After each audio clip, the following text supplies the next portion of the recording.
Le grand dialogue. Le grand dialogue de l'émission de débat du studio Tamani sur votre radio. Le grand dialogue. Bonsoir, bonne et heureuse année à vous tous. Nous venons d'entrer dans une nouvelle année, l'année 2017, après avoir dit adieu à 2016. Alors, ce passage d'une année à une autre est un moment particulier qui nous incite à nous poser un certain nombre de questions. Que retenir d'essentiel de l'année qui vient de s'écouler? Quel bilan tirer en termes d'évolution, en termes de réussite, disons, et d'échecs? Comment ont-ils évolué les grands dossiers de la nation durant les 12 derniers mois? Que nous réserve la nouvelle année qui n'a encore que 3 jours? Ce sont là quelques-unes des questions que nous allons adresser à nos invités. Ils sont au nombre de 4 et tous sont présents dans ce studio. Il s'agit de Mamadou Tandjigoura, il est sociologue, c'est Daniel, journaliste, écrivain, Clément Dambélé qui est analyste des stratégies politiques et Baba Dakono, analyste et chercheur. Ce débat vous est présenté par Seydou Famba. Le grand dialogue. Mesdames et messieurs, bienvenue. Un bilan exhaustif de toute une année à l'échelle de tout un pays, c'est quasi impossible dans le cadre d'une seule émission. Nous allons donc nous intéresser à un certain nombre de sujets ou de défis que le Mali était appelé à relever durant 2016. Parmi ces sujets, la situation sécuritaire occupe une place de choix. Alors, que retenir de positif dans la lutte contre l'insécurité au Mali durant les 12 derniers mois? Il y a eu beaucoup d'attaques, beaucoup de morts, beaucoup de blessés. Face à cette situation, comment est-ce que les conditions de force de sécurité ont évolué? On a beaucoup parlé du MOC, on a beaucoup parlé d'autres choses. Donc c'est de tout cela que nous allons parler avec nos invités. Alors, première question. On l'a dit, un bilan exhaustif, ce n'est pas possible. Nous allons quand même parler de l'essentiel. Alors, vous, Baba Dakono, qu'est-ce que vous allez retenir d'essentiel? Vous allez retenir comme événement qui a marqué l'année 2016 au Mali, surtout en termes de sécurité? Je pense que même pour parler de l'essentiel, ce qui a marqué l'année 2016 en termes de sécurité, ça va être, je risque d'être un peu très long. Mais déjà, comme pour parler du positif, ce qui est à signaler, à noter, qui est très important, c'est le fait que depuis l'avènement du président Ibrahim Boubacar qui est au pouvoir en 2013, il semble trouver le ministre de la sécurité qu'il faut. C'est vrai que la situation sécuritaire reste précaire au nord du Mali, mais quand même le ministre de la sécurité semble prendre cette question par le bon bout en termes d'organisation, même si on reste toujours dans la réactivité, mais également en termes de maîtrise, surtout au niveau de Bamako, des questions sécuritaires. À côté du positif, il faut quand même signaler que le nombre d'attaques criminelles en général n'a pas cessé de croître. On était déjà là-dedans en 2015. 2016 également a connu son lot avec beaucoup plus de développement qui résulte certainement des conséquences du fait que nous sommes dans un pays qui peine à sortir de crise et qui se retrouve lui-même au milieu de pays qui sortent de crise. Alors, c'est Daniel, nous savons que vous êtes de ceux-là qui suivent de très près l'évolution de la situation sécuritaire au Mali. Qu'est-ce que vous avez retenu d'essentiel? Bon, moi, j'aimerais bien tirer plutôt des conclusions. C'est-à-dire, la première conclusion, la première observation que j'aimerais faire, c'est qu'il faut redessiner la carte sécuritaire du Mali.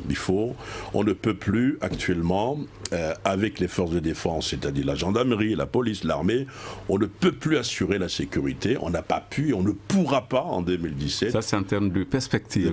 Mais on ne peut plus assurer la sécurité des populations, des Maliens et des Maliennes. Il faut revoir les choses.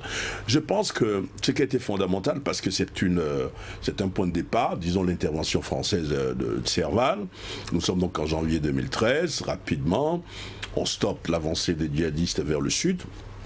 Mais très rapidement, il n'y a pas eu de relève de cette intervention, puisque vous savez qu'après l'intervention Serval, on a eu une intervention plus large dans le Sahel, c'est-à-dire que les Français se sont dépêchés pour quitter le seul Mali, parce que ça, c'était quand même chaud, il n'était pas question pour les Français de mener les combats au sol, donc ça c'est quand même capital.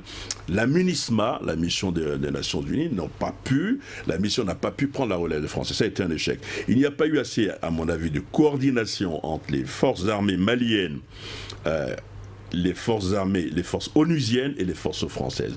Je pense que ça n'a pas du tout permis de stabiliser le nord du Mali, ce qui a fait que ça s'est métastasé un peu vers le centre.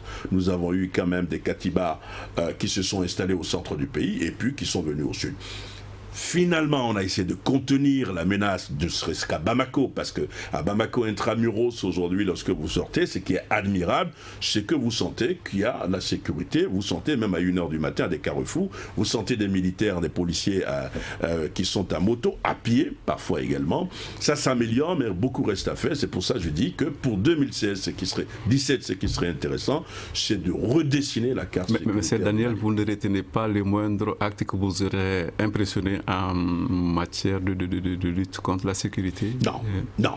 Vers la fin, oui, peut-être. Vers la fin, oui, parce que comme je le disais tout à l'heure, il ne faut pas oublier que ce qui m'a frappé aussi, c'est de voir des gens venir, ça fait une vingtaine d'années que je suis au Mali, je n'avais jamais vu ça, de voir des voyous venir devant une banque, attaquer quelqu'un qui devait laisser de l'argent à la banque. En plus, quand vous regardez l'image qui est virale, qui a tourné pendant longtemps, c'est que c'était des professionnels. Ce monsieur était en civil, mais c'était un militaire qui avait fait le coup. Enfin, pas un militaire, quelqu'un qui avait reçu une formation militaire. Donc c'était quelque chose de prémédité, de forcément préparé. Donc de ce point de vue, ça m'a quand même frappé.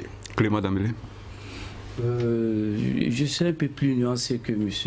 Serge Daniel. Mais je pense que aujourd'hui, après l'intervention de l'armée française, il faut tenir compte d'un certain nombre d'améliorations qui se passent par la présence des forces de l'ordre. Vous savez, le Mali, c'est un pays instable. Donc nous sommes dans une instabilité totale au départ.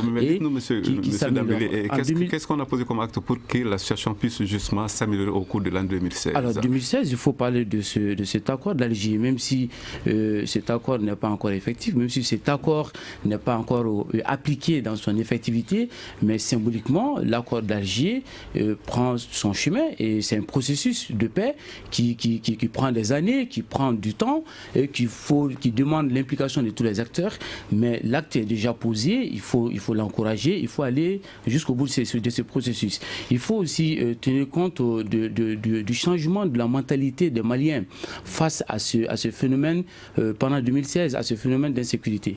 Je pense que la population à un moment a compris qu'il faut essayer de s'impliquer plus ou moins. Je prends le cas de la région de Sikasso où j'ai été un moment et la population commence à comprendre que l'insécurité n'est pas seulement une affaire de quelques personnes qu'on appelle les dirigeants, mais c'est une affaire de tout le monde. Et à mon avis, il y a une amélioration qui se passe, même si ce n'est pas vraiment effectif, même si ce n'est pas encore tangible, mais il faut avec un regard plus profond, on se rend compte qu'il y a des choses qui se changent quand même, qu'il y a des choses qui s'améliorent. Le sociologue Mamadou Tandjigora. C'est Fodier Tandjigora. Voilà, mon nom c'est Fodier Tandjigora. Fodier, alors. Bien. Je serai moins alarmiste que Serge aussi. Peut-être qu'il y a eu beaucoup d'actes d'insécurité ayant été commis au cours de 2016. Je suis tout à fait d'accord. Mais dans nos analyses, nous devons aussi évoluer avec la nature même de l'insécurité en question. C'est vrai, si c'est les djihadistes, les mouvements djihadistes, aujourd'hui dans le centre, c'est plutôt des frustrations intercommunautaires qui a conduit ce qu'on appelle aujourd'hui les affrontements ou même le fait de prêter allégeance à certains mouvements. C'est beaucoup moins à cause de la religion, mais beaucoup plus pour des frustrations multiséculaires qui existent dans ces zones-là. C'est vrai, c'est une insécurité tout de même, ça reste une insécurité, mais c'est d'une autre nature. Voilà. Donc maintenant, ce qu'on appelle les djihadistes, les barbus ou autres, peut-être qu'on les a vaincus d'une manière ou d'une autre, mais ils se sont phagocytés, ont donné une autre image. Donc il faut tenir compte de cette dynamique. Et il y a aussi l'insécurité résiduelle. Certains bandits ont profité, pour le cas des Gao par exemple, pour essayer de pratiquer leur activité de façon beaucoup plus intense du fait de la circulation des armes. Donc ça a changé de nature en fait, de nature en nature, donc ça change et ça évolue et ça rend difficile la maîtrise. Il l'a dit, par contre je suis d'accord, nos forces armées à ce niveau-là peut-être doivent changer de stratégie ou peut-être ne sont pas bien formées pour répondre à de telles menaces. Un autre défi dont moi je vais parler, c'est le défi migratoire. Et aujourd'hui, je pense que le Mali, en tout cas en 2016... Alors, oui, nous aurons l'occasion de parler de ces problèmes. Alors, je voulais dire que moi, je ne suis pas du tout alarmiste, mais moi, je vois les choses telles qu'elles se présentent. Il y a 2-3 ans, ça s'arrêtait à Mopti. Et puis, on sent quand même que ça se métastase vers le sud. Vous savez, aujourd'hui, ce matin, j'ai un petit marché que j'aime bien, c'est Sanankroba. C'est à une 30aine de kilomètres de Bamako. Il y a eu une attaque il y a quelques semaines. Est-ce que vous savez que le centre de poste de péage de Sanankroba aujourd'hui est vide? C'est-à-dire que les travailleurs sont partis parce qu'on a tué 3 des leurs. Et depuis, il n'y a pas de garde. Je suis persuadé que la situation s'est dégradée dans les 6 premiers mois de l'année écoulée. Dans les 6 derniers mois, on a fait un effort. Je ne suis pas alarmiste, mais je dis ce que je ressens, comme vous dites ce que vous ressentez. Alors, voilà. Dakono, vous l'avez dit, certes, lui aussi, il faut trouver une nouvelle stratégie, mais je crois qu'il faut aussi équiper l'armée malienne. Est-elle mieux équipée aujourd'hui? En tout cas, je crois que savoir qu'elle s'est procuré des avions et avoir les policiers dans la rue, je crois qu'eux aussi sont mieux équipés aujourd'hui. Quel est votre avis?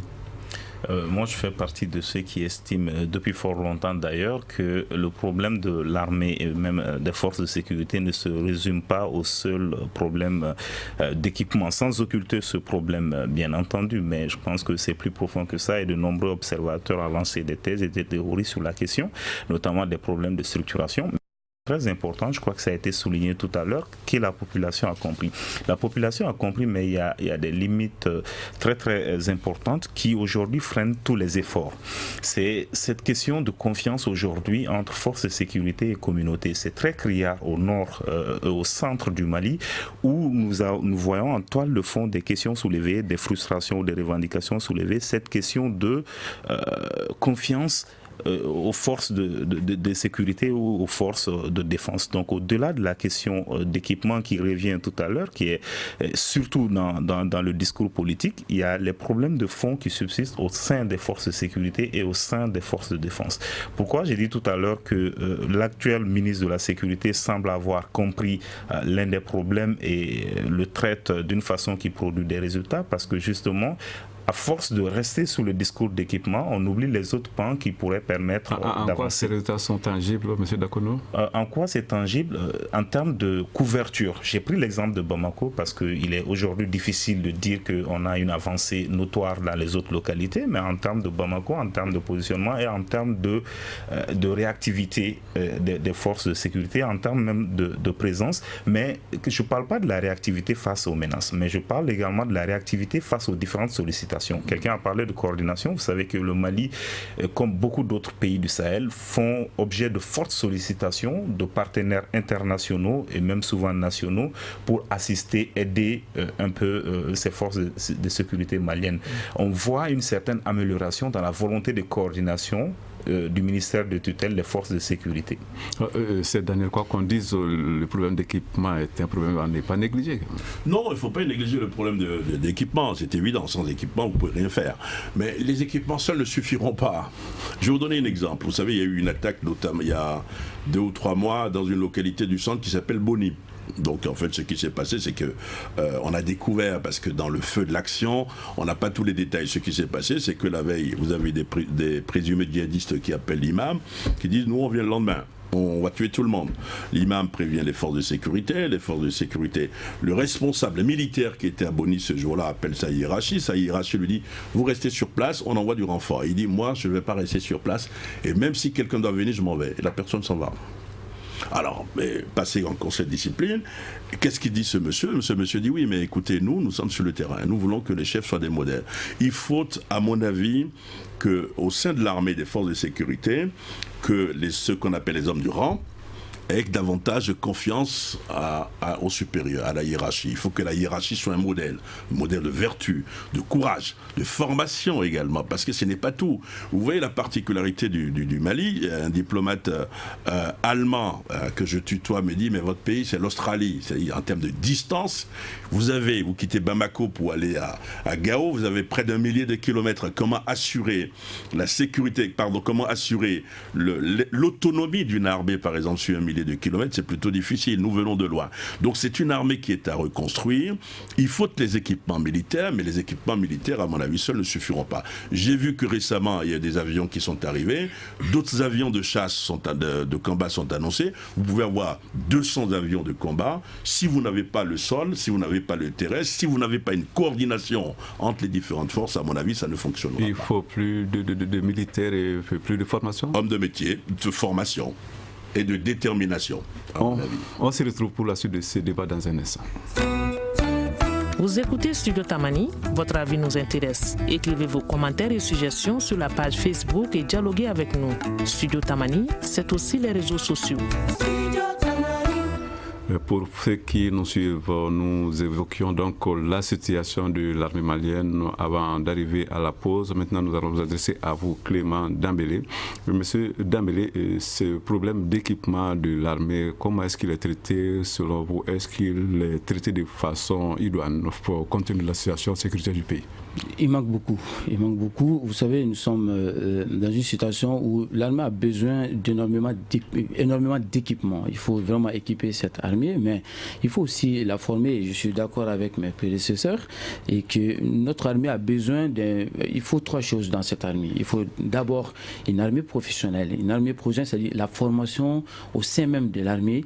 Et la deuxième chose, c'est qu'il faut une armée qui est motivée. Il faut motiver au sein de l'armée, c'est-à-dire montrer aux militaires que pour qu'on s'engage, il faut que l'armée malienne cesse d'être un nid, un reposoir, une espèce de reposoir pour la lutte contre le chômage. Quelqu'un qui veut quitter le chômage, il va dans l'armée. Vous attendez à une évolution positive au courant 2017? Oui, bien sûr, mais ça sera possible que lorsqu'il y a une vraie volonté politique au sein même de la gestion des affaires de l'armée. Il faut que cette armée soit restructurée non seulement dans le cadre de la justice et au sein même de l'armée, parce qu'il y a des éléments de l'armée qui ont le sentiment qu'ils sont sacrifiés au profit d'autres. Donc il faut former, réformer, restructurer cette armée à trois niveaux. L'équipement, certes, et l'équipement qu'il faut, je ne pense pas qu'il faut beaucoup d'avions, je pense qu'il faut des équipements de renseignement, on en viendra là-dessus.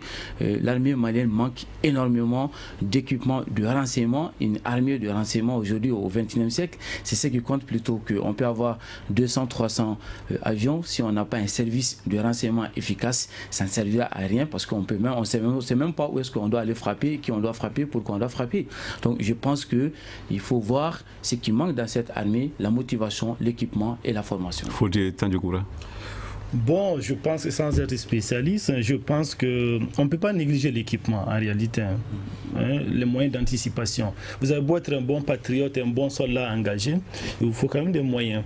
Je pense que la France, si elle a pu prendre le dessus sur ces gens-là, c'est en grande partie grâce aux moyens de surveillance. Donc on ne peut pas négliger, si notre armée est dotée, c'est une bonne chose. Mais pendant longtemps, comme il l'a souligné, c'était une armée de fonction, c'est-à-dire que les gens y entraient pour échapper au chômage. Et il y avait tout ce réseau clientéliste à l'intérieur et la crise de confiance, comme Serge l'a souligné, entre les hommes des rangs et officiers. Mais est-ce qu'on a senti un début de solution à ces problèmes au cours de l'année 2016? Oui, mais on comprend qu'il y a eu beaucoup de formations. L'armée a reçu beaucoup de formations de la part de soutien de l'Union européenne. Ensuite, je pense que la hiérarchie, de façon générale, a pris conscience du phénomène, mais c'est des choses qui s'évaluent, on les évalue, on ne peut pas dire comme ça qu'il y a un résultat probant. Il faut peut-être des situations réelles d'évaluation, ça c'est un autre truc à part, et où on peut se rendre compte sur un temps déterminé qu'il y a eu un changement de comportement par rapport à tel ou tel aspect. Donc je ne peux pas vous répondre de façon catégorique. On a beaucoup parlé du MOC, les autorités intérimaires aussi, mais est-ce qu'on peut retenir ces deux facteurs parmi les éléments positifs au compte de l'année 2016, Baba Dakoun? Je pense qu'il serait difficile de retenir le MOC puisqu'il connaît toujours des problèmes. C'était d'abord des problèmes de véhicules, ensuite après des problèmes de carburant. Et aujourd'hui, un problème qui est militaro-politique où des gens de Gao s'opposent à tort ou à raison, bien entendu, à ce que ce mécanisme soit opérationnel à Gao, qui était pourtant présenté comme pilote. Donc on va dire que même l'initiative pilote du mécanisme peine à décoller. Donc il est difficile de le mettre de façon positive. au compte de 2016. Mais je me permets quand même de revenir un peu sur le sujet précédent qui est la question de formation de l'armée. Je pense qu'en 2013, presque dans toutes les analyses, il était important et souligné que l'armée malienne aujourd'hui, les forces de défense et de sécurité, il faut réformer, je crois ICG a même titré « réformer ou rechuter ». Donc l'impérieuse nécessité de réformer le secteur de la sécurité et par extension les défenses au Mali était absolue à l'époque et ça n'a pas changé. Et si vous voyez en termes de bilan par rapport à 2016 sur cette question, on voit que la réforme du secteur de la sécurité, à cause des rivalités internes entre certains départements, à cause de l'influence politique sur la question, n'a pas effectivement décollé. Donc on est presque au même stade qu'on était depuis 2013. Quand vous parlez du MOC, ça c'est le prélude, c'est un prélude au désarmement. Donc déjà, disons, ça c'est le processus de paix d'Alger, on n'en a pas beaucoup parlé. Mais cette question c'est Daniel. Oui. Est-ce que vous attendiez au fait qu'en ce début de 2017, les MOC seraient encore confrontés à ce genre de difficultés? Moi j'étais sûr qu'il y aurait des difficultés, pour une raison essentielle. C'est que, et ça permet de reparler de ce problème de sécurité, c'est qu'on n'a pas posé dans le septentrion malien, jusque-là, on n'a pas posé le problème de la drogue. Je pense que la lutte contre la drogue doit être une affaire permanente, une affaire internationale. Si vous arrivez à lutter contre la drogue aujourd'hui dans le nord du Mali, vous réglez la moitié des problèmes. Parce que les différents groupes qui sont en présence sont alimentés par cette drogue. Alors qui doit lutter contre la drogue? Ça, c'est la communauté internationale, c'est le Mali. Le Mali seul n'a pas les moyens de le faire. Il appartient à la communauté internationale de le faire. Et c'est l'une des faiblesses, à mon avis, de l'accord d'Alger. Si vous voulez sécuriser le septentrion malien aujourd'hui, vous êtes obligé de lutter contre la drogue, parce que si vous ne luttez pas contre la drogue, vous encouragez toujours l'insécurité, à mon avis. Alors Clément Damélé, les MOC qui connaissent toujours des difficultés, est-ce qu'il faut peut-être essayer de revoir les choses? Il faut revoir les choses, mais je pense que le vrai problème qui se situe en plus du problème de la drogue, comme dit Serge Daniel, c'est aussi un problème de stratégie de relations communicationnelles. Vous savez, au Mali, on a un grand problème, et à tous les niveaux, de mettre en place une véritable stratégie de communication auprès des populations, auprès des acteurs qui sont impliqués dans le processus. Non, pourtant, ce ne sont pas les cellules qui manquent, elles sont créées par-ci, par-là. Le problème, c'est pas de multiplier les cellules ou de faire des réunions dans les bureaux, etc., etc. La communication, ça ne se décide pas et ça ne s'applique pas dans un bureau. Il faut aller sur le terrain, il y a des acteurs la population est là et les acteurs qui sont impliqués sont là. Il faut véritablement communiquer sur pourquoi on fait quelque chose, qu'est-ce qu'on fait. Vous savez, comme on dit en sciences politiques, il faut qu'on pose toujours, et ceux qui font des écoles de journalisme en savent quelque chose, et la théorie des 5W, what, who, when, where, why, c'est-à-dire qu'est-ce qui se passe, pourquoi on a fait, quand est-ce qu'on va l'appliquer, comment on l'applique, et ça concerne qui, et quelles sont les conséquences. Il faut cette transparence dans la communication. Et tant qu'on pose des actes au nord du Mali, que ce soit au nord du Mali ou au sud du Mali, les actes ne se réaliseront jamais tant que au préalable, il n'y a pas une véritable stratégie de communication. Donc le problème qui se pose aujourd'hui, en plus de cette question de drogue, c'est aussi un grand déficit de communication qui fait que nous sommes dans une espèce de brouillard. Les gens, on n'a pas de vue à long terme, ni même pas à moyen terme, et qui fait que les gens se braquent. Les gens ont le sentiment d'être trahis, d'être dans une espèce de cratophonie ambiante où personne ne sait pourquoi elle est là, qu'est-ce qu'il fait, comment il doit le faire et quel effet il a. Donc l'implication des acteurs dans le processus de paix ne peut se développer, ne peut s'effectuer que lorsque il y a la communication qui est menée par les différents acteurs qui sont impliqués.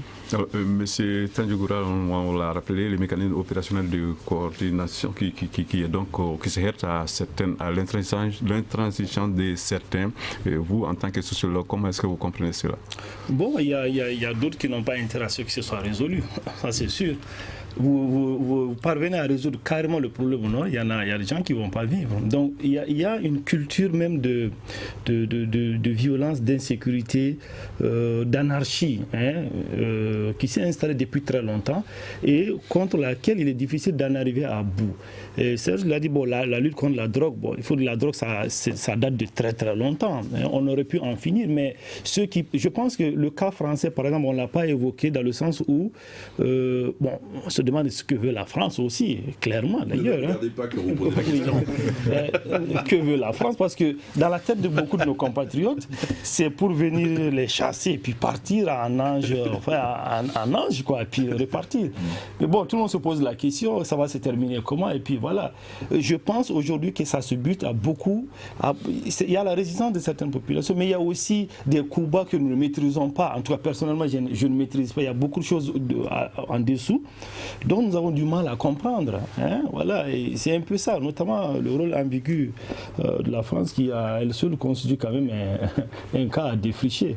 Nous allons un peu parler politique. Donc, sur le plan politique, la tenue des communales en novembre est citée quand même comme un défi de taille que le pays a su relever.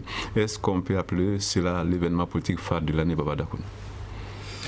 Oui, je pense qu'on peut l'appeler l'événement politique phare dans la mesure où peu d'acteurs y croyaient vraiment, croire en la capacité du gouvernement de l'organiser et surtout que ce soit des élections organisées dans les circonstances dans lesquelles elles ont été organisées, c'est-à-dire on connaissait la situation précaire et que ce soit accepté qu'il y ait une grande participation de tous. Mais bon, comme toute élection de proximité, il y a eu certainement des contestations tant au niveau de l'organisation qu'au niveau des résultats. Donc une élection organisée avec ses limites, mais comme vous l'avez dit, on a tendance à penser qu'il y a très peu de choses à dire et dans ces très peu de choses à dire, citer l'exemple des communales serait bien à point. Moi je pense également, c'est l'un des événements phares. Il y a deux éléments phares à mon avis. Les communales, parce qu'à un moment il fallait aller aux élections. On a repoussé en disant oui, il fallait vraiment que tout le monde aille aux élections. Faire les élections sans telle commune, c'était accepter de fait que le pays était divisé, mais il fallait aller aux élections à un moment. Voilà. Donc on a été aux élections, on a vu ce qui a marché, ce qui n'a pas fonctionné. Il fallait, à mon avis, aller à ces élections. Donc c'est très important. Mais de l'autre côté, il y a des îlots sur lesquels on a eu des élections communales également. Ça c'est très intéressant, notamment au nord, où on a vu quand même que le taux de participation était acceptable, si vous voulez, et que le parti au pouvoir était plutôt mis au pilori. Par exemple, vers Intilit, je crois, par exemple, on a vu par exemple des contestations monstres, c'est-à-dire le parti au pouvoir qui a remporté un siège de député, je ne sais plus tellement, mais on sentait quand même qu'il y avait des magouilles, disons les choses clairement. Est-ce que vous voyez? Donc il y a eu quand même, à côté des communales, il y a eu ces élections des partielles qui ont été organisées, qui prouvent que c'est la vitalité de la démocratie, c'est aussi les élections. Clément Damélé. Oui, on peut le citer comme un événement majeur, mais je pense que dans cette élection communale, il faut aller à l'intérieur même de ce qui s'est passé et qui est très marquant dans notre histoire. Vous savez, il y a un taux de participation des femmes comme candidats et qui a été très considérable. On peut le comparer seulement qu'en 1994. Et le taux de participation des jeunes à cette élection de 18 à 35 ans est très remarquable. Donc je pense que c'est là où il faut voir les choses, pas seulement qu'on a réussi à organiser les élections, je ne trouve pas que ça soit applaudir, parce que de toute façon, le Mali a intérêt à le faire si on veut garder notre intégrité, donc on n'a pas le choix, on ne peut pas continuer à repousser. Donc je ne dirais pas félicitations parce qu'on a organisé les élections communales, je dirais merci pour le fait que les femmes commencent à participer à la vie politique et les jeunes. Et je termine là-dessus sur un phénomène qui est très frappant lors de cette élection communale, qui est très intéressant, c'est aussi la participation des journalistes. Nous avons vu toute une armada de journalistes qui s'est intéressé à cette élection par des contestations, par des contrôles, par des articles très virulents parfois, mais qui a permis plus ou moins d'informer, donc de former, de sensibiliser, de savoir ce qui se passe à l'intérieur même de ce que M. Charles Daniel appelait tout à l'heure les magouilles. Ça se fait, ça s'est passé, mais il y a une nouvelle race de journalistes qu'on voit à partir de cette élection communale qui est très, très salutaire pour la démocratie malienne, pour l'évolution de la mentalité malienne. Donc sur ce point-là, je pense que c'est... Je ne veux pas vous contredire, mais généralement, dans une élection, sont les jeunes et les femmes qui votent le plus généralement. Donc ce n'est pas quelque chose de nouveau. Non, cette fois-ci, quand vous regardez, je ne sais pas si vous avez les chiffres, M. Cheikh Daniel. Je les ai. Vous l'avez. Oui. Si vous pouvez me donner les chiffres de la participation des femmes à cette élection des candidats. Je veux dire que les femmes et les hommes, il n'y a pas pour la première fois. C'est pas un débat contradictoire. Non, mais je dis que c'est pas nouveau. Mais c'est pour la première fois depuis 1990 que le taux de participation des femmes candidates au Mali est le plus élévé. C'était toujours le plus élevé. Non, c'était toujours élevé, mais c'est le plus élevé. Et le taux de participation de jeunes candidats de 18-35 ans est le taux le plus élevé pour la première fois. Donc, une parenthèse. Ça montre... non, c'est très intéressant, il faut le dire. On va demander à Baba Dacona de fermer cette parenthèse. C'est quelque chose qui me paraît très très intéressant parce que ça montre que les jeunes, la jeunesse malienne cesse d'être un bétail électoral, mais la jeunesse malienne commence à prendre conscience qu'elle a sa part à jouer dans le processus d'élection, à se présenter comme candidat. Et les femmes également. Vous avez juste une minute, les statistiques en ce qui concerne les femmes, je ne me suis pas intéressé, mais en ce qui concerne les jeunes, je me suis particulièrement intéressé. Et ce que j'ai remarqué, c'est que moi, c'est plutôt alarmant ce qui s'est passé, parce que le nombre, il a raison, le nombre de candidats jeunes dépassait largement tout ce qui a été organisé dans ce pays. Mais le nombre de candidats non élus jeunes aussi, le nombre de jeunes élus reste à peu près la même chose comme toutes les années. Donc ça veut dire que jusqu'à présent, les jeunes doivent faire beaucoup plus de travail et qu'on doit réfléchir vraiment sur le jeu politique dans notre pays, parce que tant que ce jeu politique n'a pas changé, il ne peut pas avoir de véritable émergence de jeunes acteurs politiques. Et M. Zambélé n'aime pas les vieux. Non, mais je suis vieux aussi, M. Cheikh Daniel. Studio Tamani, dans un instant, nous retrouvons pour la suite de ce débat. Une réaction, un avis, un commentaire. Réagissez sur la page Facebook de Studio Tamani et restez connectés avec nous. Studio Tamani sur les réseaux sociaux pour vous faire entendre. À présent, nous allons entendre les sociologues se prononcer sur l'importance de la tenue des communales en novembre. C'était donc, je le rappelle, en novembre dernier. Monsieur Tandjogoura, cet événement, comment est-ce que vous appréciez sa portée? Bon, je n'ai pas de truc absolument nouveau, mais juste à ce niveau-là, et il faut déjà être content quand ça s'est tenu. Voilà. Je pense qu'à ce niveau-là, on ne peut pas employer beaucoup de rigueur. C'est vrai, il n'y a jamais eu d'élection vierge de fraude dans notre pays, ça il faut le dire. Hein. Non, celle-là était une élection particulière en ce sens qu'elle n'était pas évidente compte tenu. Absolument, tout à fait. C'est pourquoi je pense qu'à ce niveau-là, on doit déjà être heureux que les élections se soient tenues de façon plus ou moins correcte, quoi, comme on le voit très généralement. Et donc à ce niveau-là, les taux de participation, dans tous les cas, il y a toujours des commentaires à faire tout autour de ça, mais ce n'était pas évident. On a procédé à beaucoup d'atermoiements, on a vu, à la limite, ce n'était même plus évident. Donc je pense que le défi a été relevé à ce niveau-là, du fait que les élections ont été tenues. C'est mon point de vue. Baba Dacona, il y a quand même ce tollé suscité par le dossier de la réadmission de certains immigrés.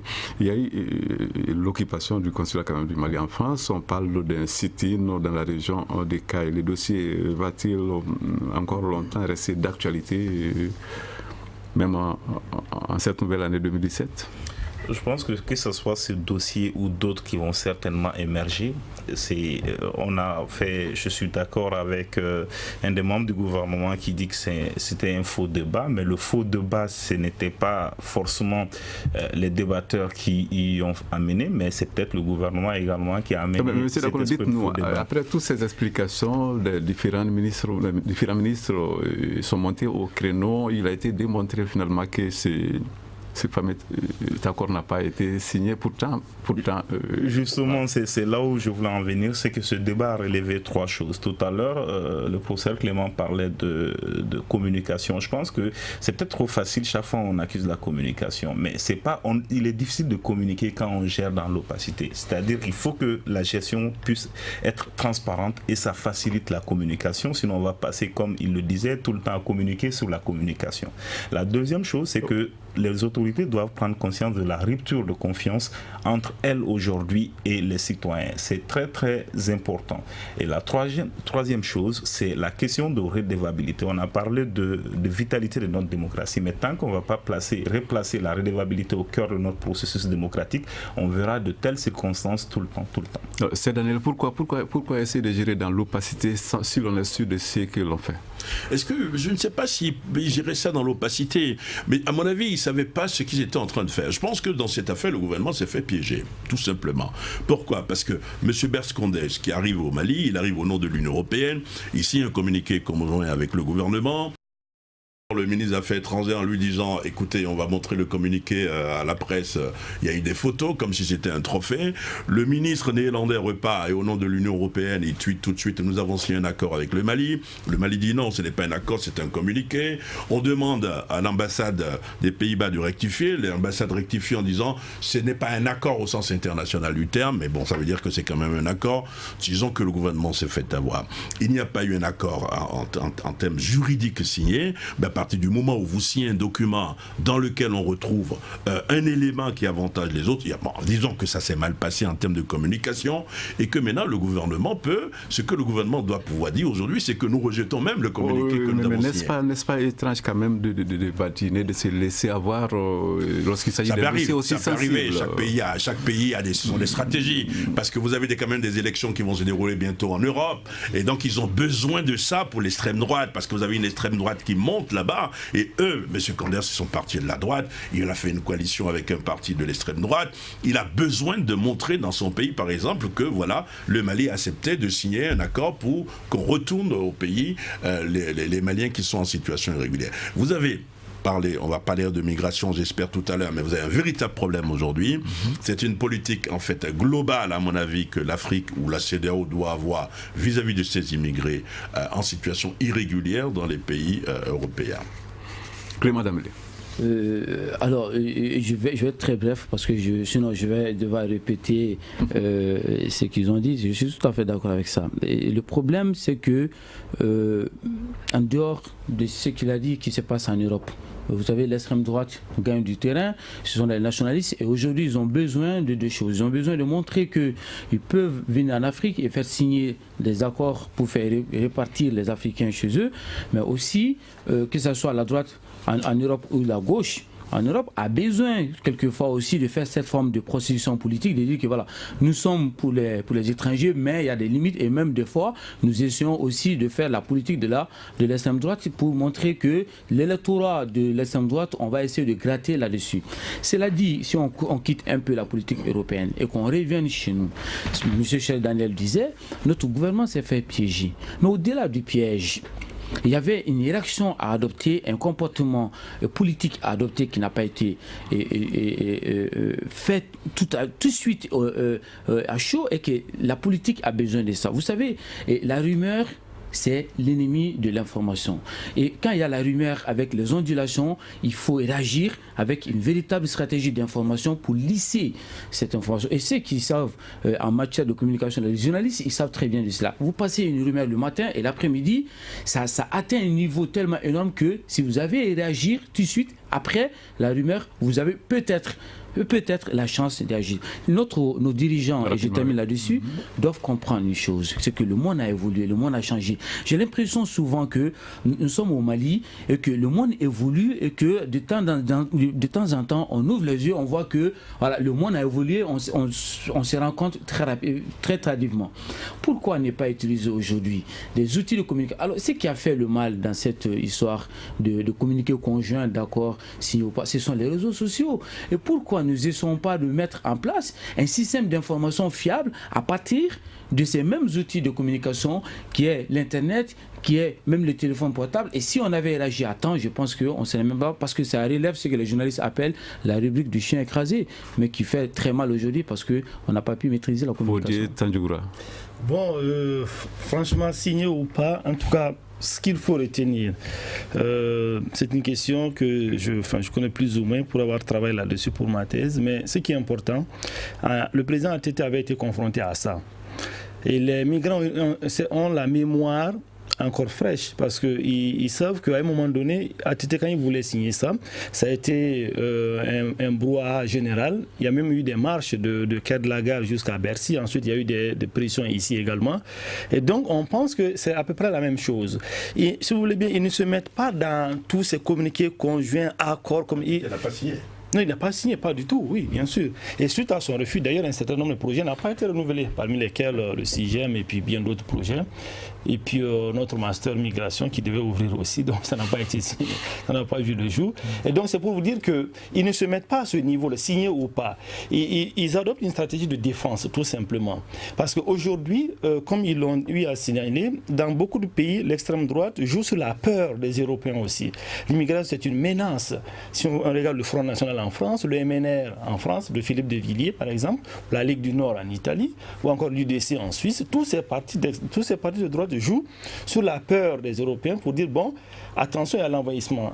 Alors qu'on ne signale pas que l'Allemagne, par exemple, a joué un effet opportuniste. Ça a arrangé l'Allemagne, bien sûr, l'arrivée des migrants pour financer les retraites. Il y a un certain nombre de secteurs, mais ça, on ne le dit pas. Mais quand il s'agit des bons migrants, parce qu'il y a des bons et des mauvais migrants, voilà, ceux qui n'apportent rien, et puis, ce sont des mauvais migrants qu'il faut renvoyer chez eux parce que les 30 glorieuses, on n'en a plus, c'est fini. Voilà, donc il faut renvoyer les migrants chez eux. Parlant de l'année 2016, on ne peut ne pas évoquer quand même le procès d'Amadou Aya Sanogo de ces 17 co-accusés. Peut-on déjà se glorifier de la tenue de ce procès qui doit quand même se poursuivre au courant 2017 avant de le voir aller à son terme, Baba Dakono?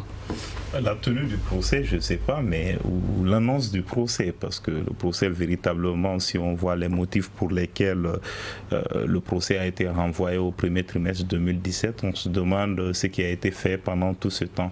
Oui, peut-être le ministère de la Justice pour la capacité à mettre en place tout le dispositif pour entamer le procès, mais dans le fond, véritablement, on se rend compte qu'il y a eu très peu de travail sur ce dossier, notamment au niveau du procureur.